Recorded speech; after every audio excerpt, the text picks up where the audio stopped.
Law number 1. Never outshine the master. Nicolas Fouquet made the mistake of appearing larger than his king, Louis XIV, and spent his remaining days incarcerated.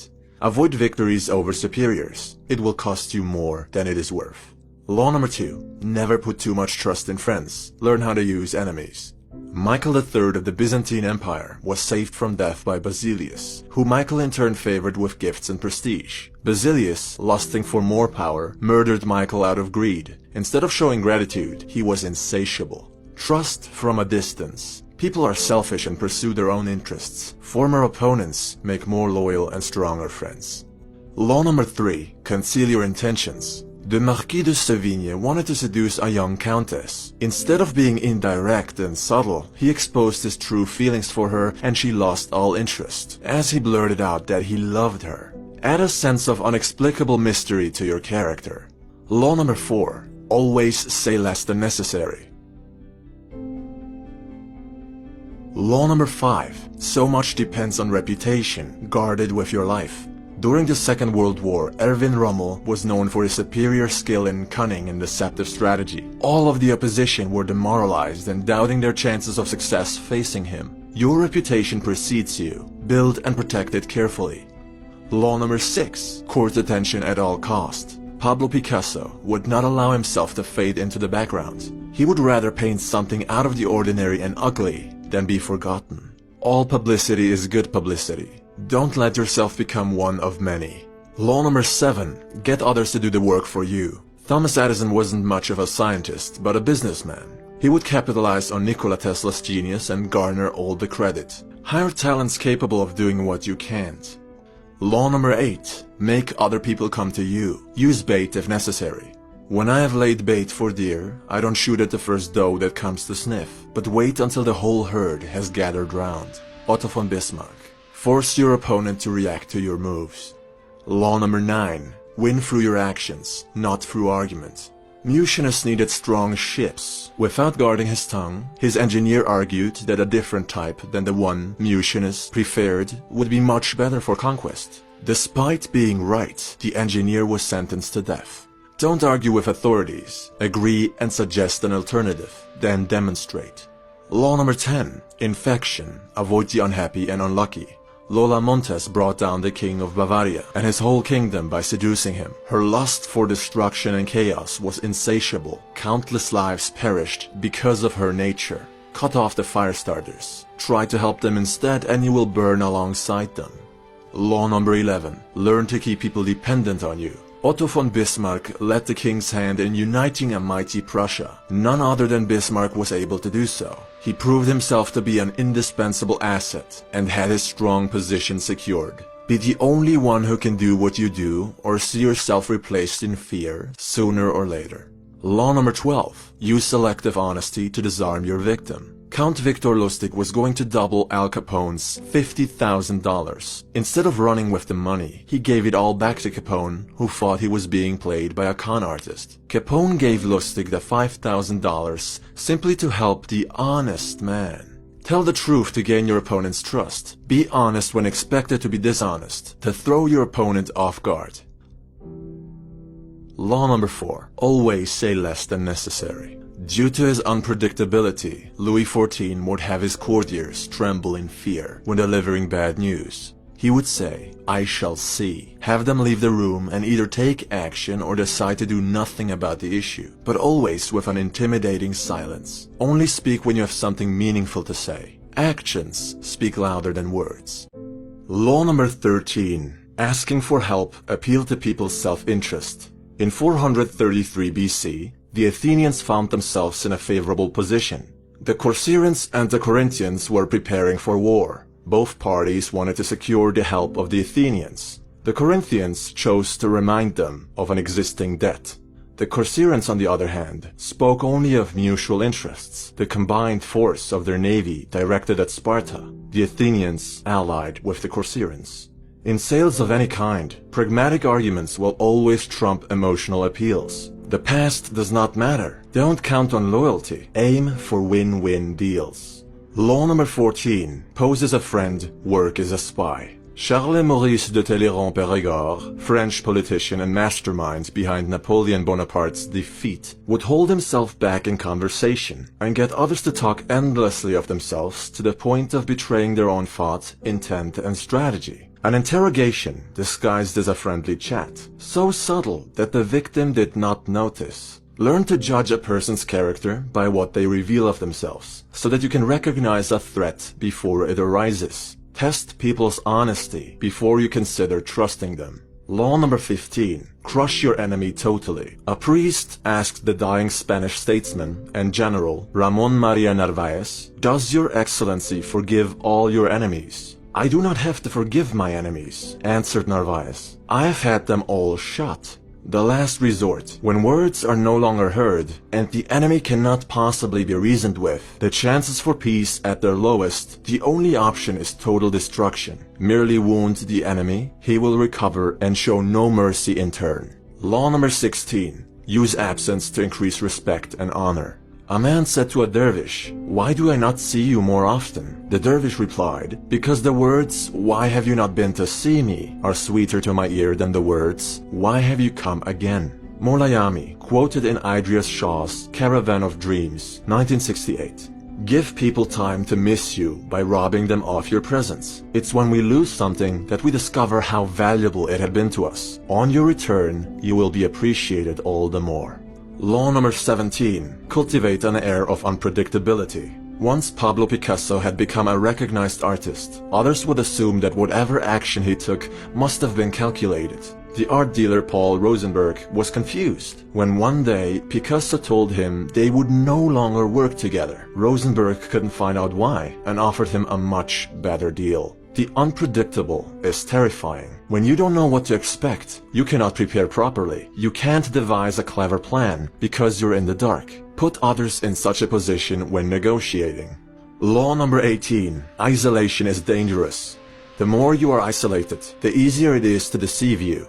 You lose touch with reality. When someone is urging you to cut friends and family out of your life, realize that they want to control and influence you all by themselves. Whether they do this consciously or unconsciously, it is malicious. Be careful in cutting yourself off from others for too long. Introverted or not, you may cause yourself great harm psychologically by pushing others away from you.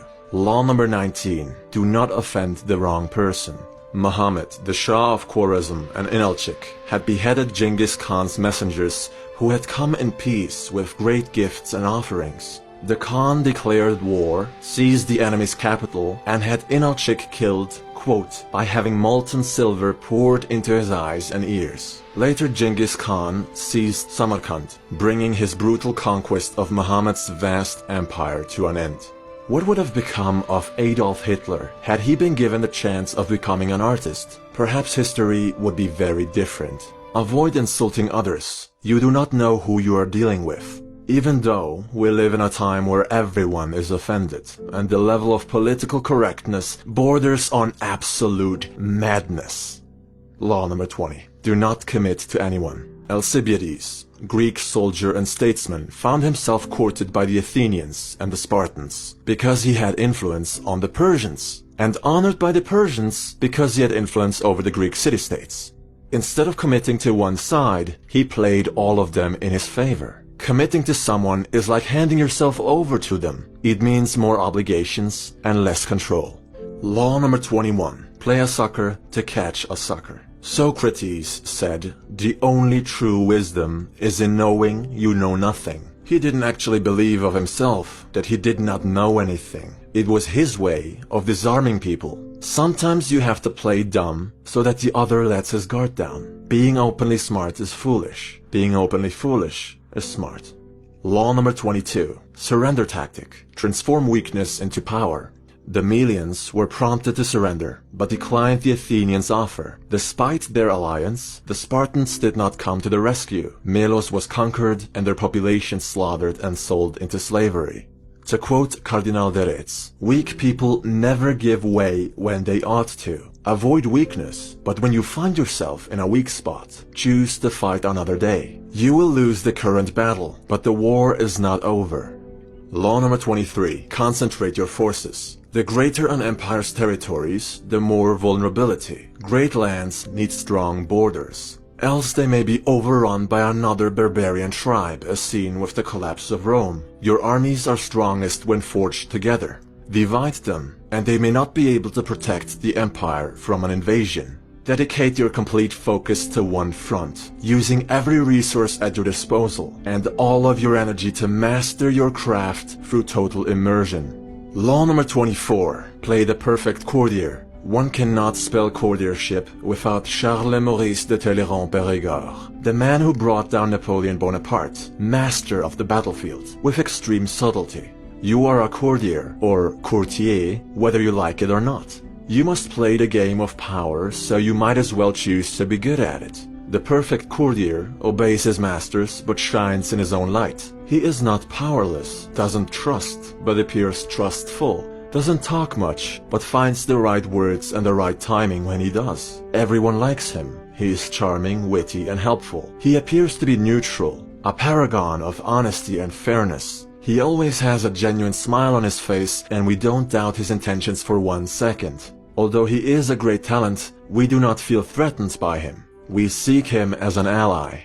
This way, the perfect courtier holds more power than the king himself without the dangers of that position. As we target the highest authorities, he's in the shadows observing the current state of the chessboard. Pieces may fall and be sacrificed on both ends, but he is winning regardless. Learn the art of courtiership.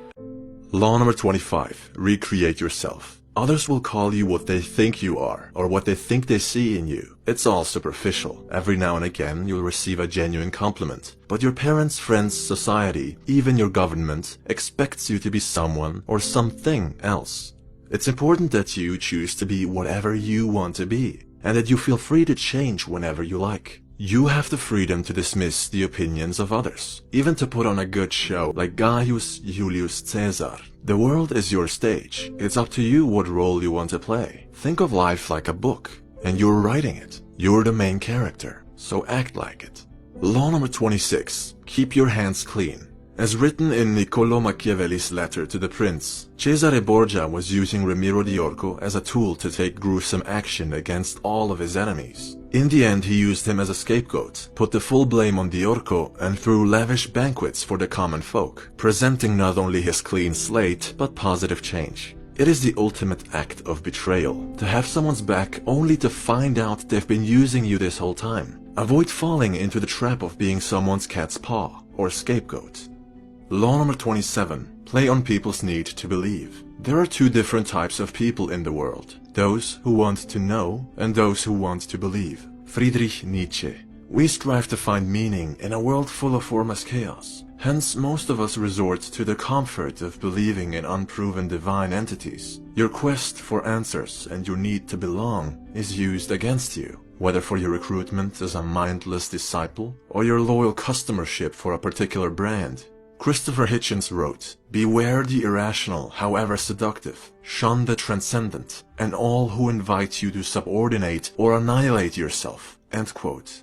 If someone claims to have all the answers, they are full of shit. Fall prey to them, and all you are doing is giving more power to those who don't have your best interest at heart. You cannot let others think for you. If something doesn't make sense to you, perhaps like right now, feel free to dismiss it, but consider doing so on your own behalf. Law number 28. Enter action with boldness. If you're confident enough to play the role of Monsieur Lustig, one of the greatest con artists in history, selling the Eiffel Tower to greedy scrap metal business owners looking to make a fortune overnight for millions of dollars, not once but twice, one thing is crystal clear. You're not playing around. You don't hesitate, and your moves have a high rate of success, be that in seduction, strategy, or power games. There's that one split second before a box fight where Mike Tyson's opponent will flinch and break eye contact. He already knows he's beaten. There's that scene where Marco Polo and Kublai Khan stare down a wolf. It's hesitation versus boldness. In order to be fearless, you need courage. Be bold. Law number 29. Plan all the way to the end. Excerpt from the book. The gods on Mount Olympus, looking down on human actions from the clouds, they see in advance the endings of all great dreams that lead to disaster and tragedy, and they laugh at our inability to see beyond the moment, and at how we delude ourselves. Before you take action, consider the possible outcomes and consequences, calculate the risk, then execute if it's worth doing. However, as time goes on, things reform, and it would be foolish to stick to a plan that ignores change. Law number 30. Make your accomplishments seem effortless. Harry Houdini made his stunt performances look like they were a walk in the park, a piece of cake, as easy as stealing a child's lollipop. No one saw just how much work, preparation, and practice went into every piece of the puzzle. This illusion we call magic. Make it look like it was improvised, made up on the spot, and it will seem genuine. Boast how much work went into something, and its natural allure, the magic, is gone. Law number 31. Get others to play with the cards you deal. Ivan the Terrible let Russia choose between him as their Tsar or total destruction from its enemies, the Boyars. He made them see that they could only possibly be protected by him. It wasn't really a choice, and the Russians probably had other options that they were unaware of. They begged him to come back to the capital and lead them. This was what he wanted all along. People like to think they have a choice. Present them options that will work for you either way. This is the norm in elections and anything of real importance. Just like Houdini's performance, it is an illusion. Law number 32. People's need to believe and people's fantasies. There isn't a big difference. Il Brigadino was an alchemist. People believed he could turn objects like wood into gold. Ironically, the only gold he ever made was given to him by the people who wanted him to multiply it. And others started to learn and practice alchemy. Stop clicking on how to make $1 million overnight type clickbait. Stop buying 6-minute ab workout programs and stop going to the 7 steps on how to pull hot chicks within hours event and get real. If it sounds too good to be true, it probably is. Law number 33. Discover each man's thumbscrew. Cardinal Richelieu would find out the weaknesses of everyone around him, then worked on it by being useful to them until they were of no use to him. One by one, he worked his way up to the king, who at the time was a mere child. Know the weak spots of your opponents, the crack in their defense, and you will know what to work with when you need it. In reverse, do not betray your own weaknesses. Law number 34. Be royal in your own fashion. Act like a king. Christopher Columbus did not accept his low standing in the world he was born. He recreated his family tree, married into nobility, and peddled with kings. Now, unless he was mad, people thought, there must be valid reasons behind his bold requests. He must be legitimate. Ask for less, receive less. What you tolerate is what you end up with. Do not think lowly of yourself. You're a king in your own right. You're a queen in your own right. Princes and princesses are no good today. Law number 35. Master the art of timing. Joseph Fouché was switching sides whenever he sensed danger. His biography is riddled with nigh impossible escapes from death. He did not deem it necessary to be loyal to disloyal men. Say what you want of his attitude, but he certainly knew when to act and when to lay low. With time comes change. It is important to not only know how to adapt, but at what exact moment for maximum effect. Too fast and you're a traitor. Too late and you're imitating the others. In any case, learn to use time to your advantage. Law number 36. Disdain things you cannot have. King Henry VIII of England ignored his wife Catherine of Aragon for denying him a son. With Thomas Cromwell on his side, he devised a clever plan to marry Anne Boleyn. When you ignore someone, they cannot argue with you. They cannot influence you. You're out of reach and they can't do anything about it. If there is something you cannot and will never have, it is best to push it aside with discontent. Law 37. Create compelling spectacles. Dr. Weisleder healed his patients with the mere energy of moonlight. Why was this obvious scam so successful? Well, people didn't have the internet back then, but they also believed it was too spectacular to be fraud. The grandiosity, the associated status, rich and famous personalities were waiting in line to be healed and healed again. Using symbols as powerful as the moon and the very absence of explanation let people fill in the logical gaps all by themselves. If everyone believes it, it must be true. Mark Twain wrote, "Whenever you find yourself on the side of the majority, it is time to pause and reflect." Law 38. Think as you like, but behave like others. 478 BC, the fearless and experienced warrior Pausanias and his Greek troops captured part of the Persian Empire. Being the overseer of these lands went to his head, and he began acting rather strangely, even for Pausanias. He spoke ill of his own people. Feeling and showing superiority breeds hate. His god complex and constant need to stand out had him killed in the end. You want to fit in, whether you share common beliefs or not. Being better or different in any way just causes trouble through other people's envy and disdain. They'll ostracize you from the group and slander your reputation. How much money do you make? About 70% of whatever they make. Law 39. Stir up waters to catch fish. This is the good old lay a trap with bait and wait.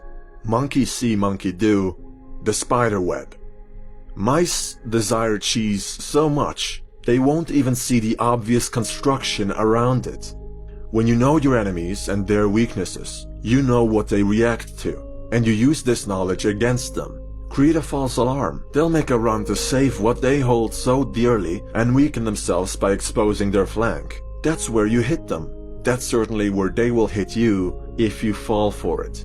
Keep yourself from being reactive. All that rage, blinding emotions, fear, desire, it makes you predictable and it makes you weak. Don't be impulsive.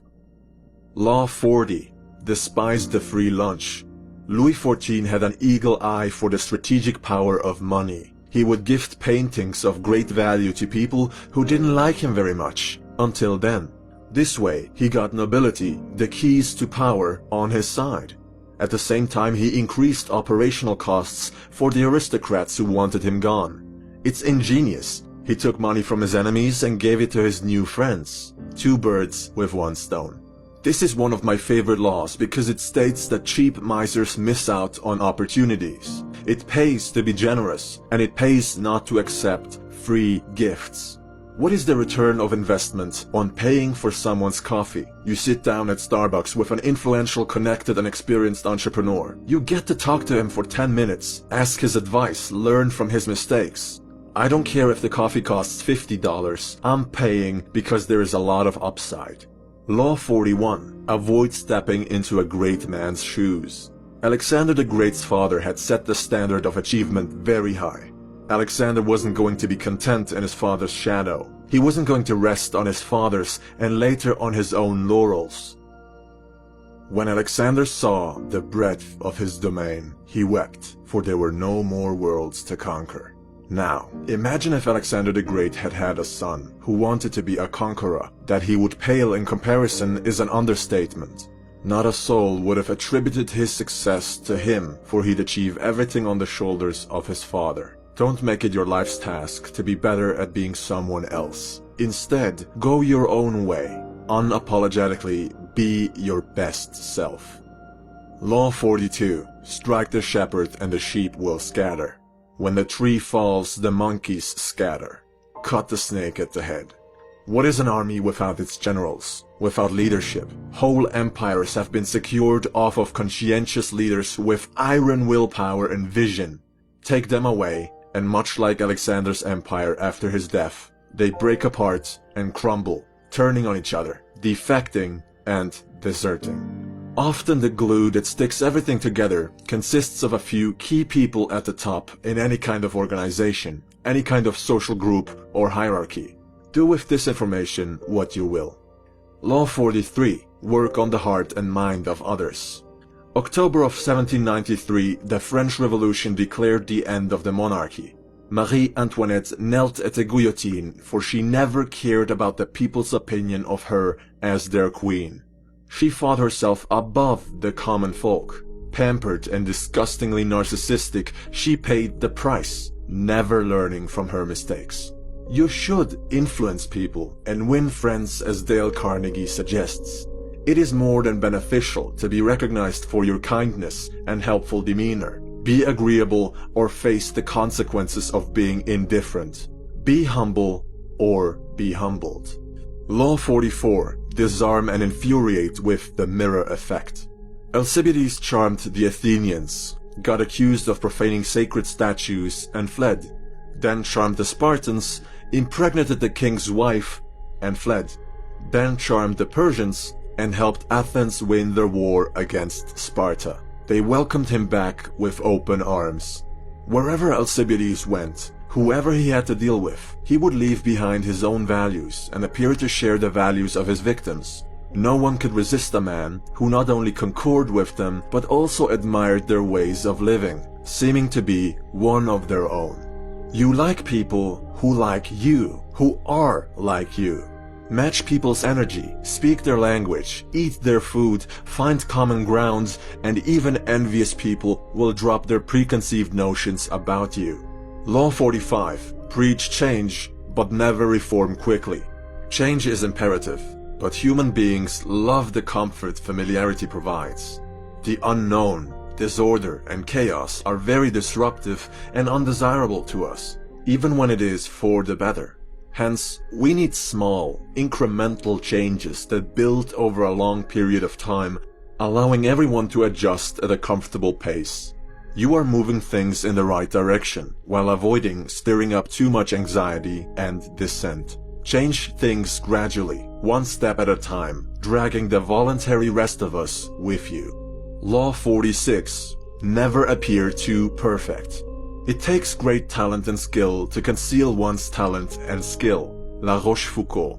If you have been paying attention, you will have noticed that a lot of these power plays revolve around the master and the student or slave, domination and submission, superiority or authority and inferiority, ego, pride, arrogance, and envy, jealousy, hatred. It's a very vicious and ultimately destructive cycle. Everyone wants to be the king. No one wants to be the pawn. Me, I don't want to be a pawn, but I don't want to be the king either. I don't want to envy nor be envied. I want to be the faceless man behind the throne. I don't want to be on the chessboard. I don't want to be a visible target, but I still want to win at the game of power, no matter what side loses. Law 47. In victory, learn when to stop. In 1751, Madame de Pompadour found herself unable to satisfy Louis XV's lust. To hold on to her privileged position, she arranged younger, prettier women to keep the king happy. This was a loss, for she had to swallow her pride and share Louis with others. They, however, could not compete with her charm, talents, taste, and flawless sense for fashion. Her reign as mistress had lasted an unprecedented 20 years. Don't push too far or you risk losing it all. Know when to take a loss and move on. Law 48. Assume formlessness. The Spartans, the most powerful infantry the world had ever seen at the time, lost the war with Athens, for they were outnumbered and unwilling to change their views. They did not adapt to circumstance. They did not build walls. They did not want to conquer new lands, nor engage in trade, for gold gave rise to corruption. Meanwhile, Athens was thriving through constant reform. Sparta fell behind and collapsed. Don't fight change. When you catch yourself in the futile attempt to resist a new order, remind yourself that you not only missed the opportunity to predict it, but to adapt to it in time. You have to be anti-fragile. As Bruce Lee said, and this is the closing statement, you must be shapeless, formless, like water. When you pour water in a cup, it becomes the cup. When you pour water in a bottle, it becomes the bottle. When you pour water in a teapot, it becomes the teapot. Water can drip and it can crash. Be water, my friend.